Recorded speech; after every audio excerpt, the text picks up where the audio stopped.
पुरोहित, Bhagyashree Kulkarni, Geeta Madwal, Sunita Geji, Padma Kulkarni, Manjunath Kalal, Ramachandra V Bhat, Sharanayya Bhagavati, Shivamana Dixit. ಸಮೂಹ ಗೀತೆಗಳಿಗೆ ಧ್ವನಿ ಜೋಡಿಸಿದವರು उज्ज्वला पवार, प्रसाद काजूर पुरी, ಸಮೂಹ ಗೀತೆಗಳಿಗೆ ಧ್ವನಿ ಜೋಡಿಸಿದವರು ಪೂರ್ವಿ ಮತ್ತು ರುಚಿತಾ ಹಾಗೂ ಗೀತೆಗಳಿಗೆ ತಬಲಾ ಸಾಥ್ ಪೂರ್ವಿ ಮತ್ತು ರುಚಿತಾ ಅವರು ವೇದಿಕೆ ಮೇಲೆ ಬರಬೇಕು. ಗೀತೆಗಳಿಗೆ ತಬಲಾ ಸಾಥ್ ನೀಡಿದವರು ರಘುನಾಥ್ ಕುಲಕರ್ಣಿ ಅವರು. ಸುಂದರವಾದ ರಾಶಿ ಚಕ್ರವನ್ನು ನಿರ್ಮಿಸಿಕೊಟ್ಟವರು ಓಂಕಾರ ರೇವಣ್ಕರ್ ಅವರು. ನೆರಳು ಬೆಳಕು ಗುರುದತ್ ಪೆಡ್ನೇಕರ್ ಅವರು ಹಾಗೂ ರಾಜು ಪವಾರ್ ಅವರು ಕೂಡ ವೇದಿಕೆ ಬರಬೇಕು. ರಂಗಸಜ್ಜಿಕೆ, ವಿನ್ಯಾಸ, ಸಂಗೀತ ಮತ್ತು ನಿರ್ದೇಶನ ಡಾಕ್ಟರ್ ಅರವಿಂದ್ ಕುಲಕರ್ಣಿ ಸರ್.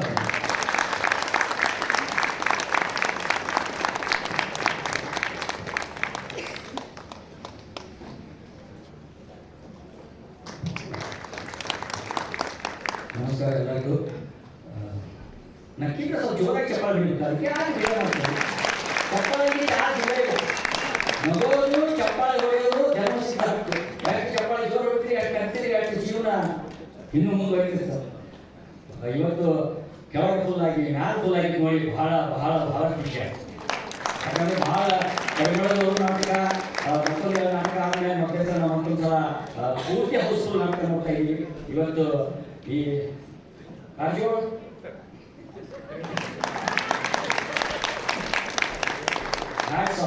ಪ್ರತಿಯೊಬ್ಬರಿಗೂ ಗುಂಡಿರಾಜ್ ಅವರ ಬಹುಶಃ ಗುಂಡಿರಾಜರಿಗೆ ಪ್ರದರ್ಶನ ನೋಡಿದ್ರೆ ಬರ್ತಾ ಇದ್ದಾರೆ. ಮಾರ್ಚ್ನ ರಿಪೀಟ್ ಮಾಡ್ತಾ ಇದ್ದಾರೆ, ಬರ್ತಾ ಇದ್ದಾರೆ.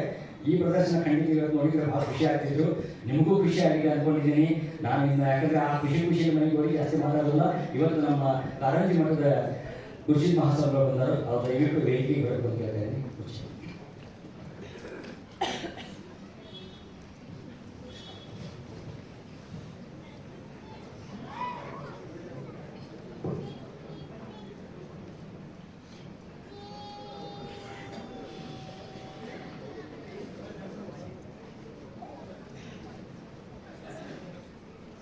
ನಮ್ಮ ಜೊತೆ ಇರು ಪಾಟೀಲ್ ಇದ್ದಾರೆ, ದಯವಿಟ್ಟು ಬಂದು ಸನ್ಮಾನ ಮಾಡಬೇಕು.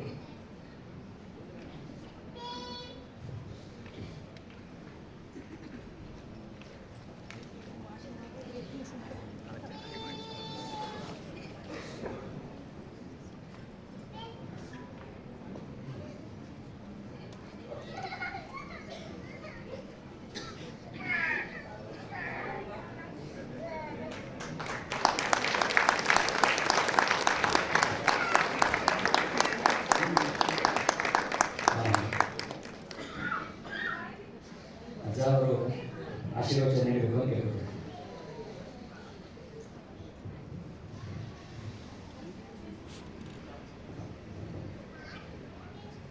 ಬೆಳಗಾವಿಯ ರಂಗ ಸಂಪದ ಕಲಾವಿದರು ಈಗಾಗಲೇ ಬೆಳಗಾವಿ ನಗರಕ್ಕೆ ಅನೇಕ ನಾಟಕಗಳನ್ನು ಕೊಟ್ಟಿದ್ದಾರೆ. ಬಹುಶಃ ಎಲ್ಲ ನಾಟಕಗಳು ಕೂಡ ಯಶಸ್ವಿಯಾಗಿ ನಡೆದಿವೆ ಮತ್ತು ಜನರ ಮನೋರಂಜನೆ ಜೊತೆಗೆ ಒಳ್ಳೆಯ ಆಧ್ಯಾತ್ಮಿಕ, ಸಾಮಾಜಿಕ, ರಾಜಕೀಯ ಸಮಸ್ಯೆಗಳ ಕುರಿತು ಅನೇಕ ನಾಟಕಗಳು ಬಂದಿವೆ. ಇವತ್ತಿನ ದಿವಸ ಸನ್ಮಾನ್ಯ ದುಂಡರಾಜರು ಬರೆದಂತಹ ಪುಕ್ಕಟೆ ಸಲಹೆ ಹಾಸ್ಯವರ್ಧಿತ ನಾಟಕವನ್ನು ಶ್ರೀ ಅರವಿಂದ ಕುಲಕರ್ಣಿ ಅವರು ನಿರ್ದೇಶನ ಮಾಡಿದ್ದು ಈ ರಂಗಮಂದಿರದಲ್ಲಿ ಇವತ್ತು ಆ ನಾಟಕ ಬಹಳ ಯಶಸ್ವಿಯಾಗಿ ಇವತ್ತು ಪ್ರದರ್ಶನಗೊಂಡಿದೆ. ಈ ನಾಟಕದಲ್ಲಿ ಬರುವಂಥ ಹಾಸ್ಯವರವಾದ ಅನೇಕ ವಿಡಂಬನೆಗಳು ಹೊರಗಿನೂ ಅಲ್ಲ. ಇವು ನಮ್ಮ ದೇಶದಲ್ಲಿ, ನಮ್ಮ ನಾಡಿನಲ್ಲಿ, ನಮ್ಮ ಸಮಾಜದಲ್ಲಿ, ನಮ್ಮ ಮನೆಯಲ್ಲಿರುವಂಥ ಘಟನೆಗಳನ್ನ ಆಧರಿಸಿದರೆ ಇವುಗಳನ್ನ ಅವರು ಹಾಸ್ಯ ರೂಪದಲ್ಲಿ ಪ್ರಸ್ತುತ ಮಾಡಿದ್ದಾರೆ. ಇದು ಕೆಲವು ಹಾಸ್ಯಗಳು ಮತ್ತೊಬ್ಬರ ಮನುಷ್ಯ ನೋವಾಗುವಂತೆ ಇರ್ತವೆ.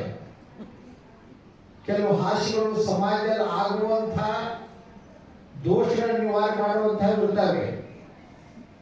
ಈ ನಾಟಕ ಮಾತ್ರ ನಮ್ಮ ಸಮಾಜದಲ್ಲಿ, ನಮ್ಮ ಮನೆಯಲ್ಲಿ, ನಮ್ಮ ರಾಜಕೀಯದಲ್ಲಿ ನಡೆಯುವಂತಹ ವಿಡಂಬನೆಯನ್ನು ಎತ್ತು ತೋರಿಸಿ ಅವುಗಳಲ್ಲಿ ಸುಧಾರಣೆ ಆಗಬೇಕು ಅನ್ನುವಂತಹ ಸಂದೇಶ ಕೊಡುವಂತ ಇಲ್ಲಿ ಈ ಪಾತ್ರಗಳನ್ನ ನಿರ್ವಹಿಸ್ತಾರೆ.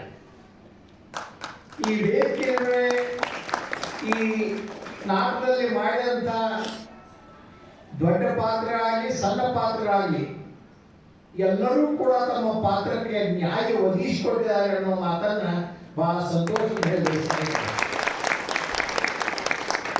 ಯಾಕಂದ್ರೆ ಒಂದು ಹಾಸ್ಯಭರಿತವಾದ ನಾಟಕ. ಇವತ್ತು ಎಲ್ಲರಿಗೂ ಹಾಸ್ಯ ಬೇಕಾಗಿದೆ, ಎಲ್ಲರಿಗೂ ನಗುದು ಬೇಕಾಗಿದೆ. ಇವತ್ತು ವೈದ್ಯರು ಹೇಳ್ತಾರೆ ನಗೆ ಅನ್ನೋದು ಒಂದು ರೋಗ ನಿವಾರಣೆ ಮಾಡುವಂಥ ಒಂದು ಔಷಧಿ ಅನ್ನೋ ಮಾತನ್ನು ಹೇಳ್ತಾರೆ. ಮನುಷ್ಯ ನಗ್ತಾ ಇರಬೇಕು. ನೋಡಿ, ನಗೋದ್ರಿಂದ ಆರೋಗ್ಯ ಜೊತೆಗೆ ಸಮಾಜ ಜೊತೆಗೆ ಇದರ ಜೊತೆಗೆ ಒಳ್ಳೆ ಸಂಬಂಧ ಬೆಳೀತಾ ಇದೆ. ಮನುಷ್ಯನಿರುವ ತುಮರುಗಳು ದೂರ ಆಗ್ತವೆ. ಹೀಗಾಗಿ ಸಮಾಜದಲ್ಲಿರುವಂತಹ ಎಲ್ಲ ಜನರು ಸದಾ ನಗಬೇಕು, ಆರೋಗ್ಯವಾಗಿರ್ಬೋದು ತಿಳ್ಕೊಂಡು ರಂಗ ಸಂಪತ್ತವರು ಇವತ್ತು ಪುಕ್ಕಟ ಸಲಹೆ ಅನ್ನುವಂತಹ ನಾಟಕವನ್ನು ಬಹಳ ಯಶಸ್ವಿಯಾಗಿ, ಬಹಳ ಸುಂದರವಾಗಿ ಇವತ್ತು ಈ ವೇದಿಕೆ ಮೇಲೆ ಅಭಿನಯಿಸಿದ್ದಾರೆ. ಇಂಥ ಒಳ್ಳೆಯ ನಾಟಕಗಳು, ಸಮಾಜಕ್ಕೆ ಒಳ್ಳೆಯ ಸಂದೇಶ ಕೊಡುವಂತಹ ನಾಟಕಗಳು ಇನ್ನೂ ಹೆಚ್ಚು ಹೆಚ್ಚು ಬರಲಿ ಅಂತ ಹಾರೈಸಿ ಈ ವೇದಿಕೆ ಮೇಲೆ ಇವತ್ತು ಅಭಿನಯಿಸಿದ ಎಲ್ಲ ಕಲಾಕಾರಿಗೂ ನಾನು ಅಭಿನಂದನೆ ಹೇಳ್ತಾ ನನ್ನ ಮಾತುಗಳಾಡ್ತೇನೆ. ನಿಮ್ಮ ಆಶೀರ್ವಾದ ಕೂಡ ಹೀಗೆ ಇರಲಿ. ಎರಡು ಮಾತು ಮಾತಾಡೋದು, ಎರಡು ಮಾತು ಕೊಡಲಿಕ್ಕೆ ಇವತ್ತು ಎರಡು ಮಾತಾಡ್ಕೊಂಡು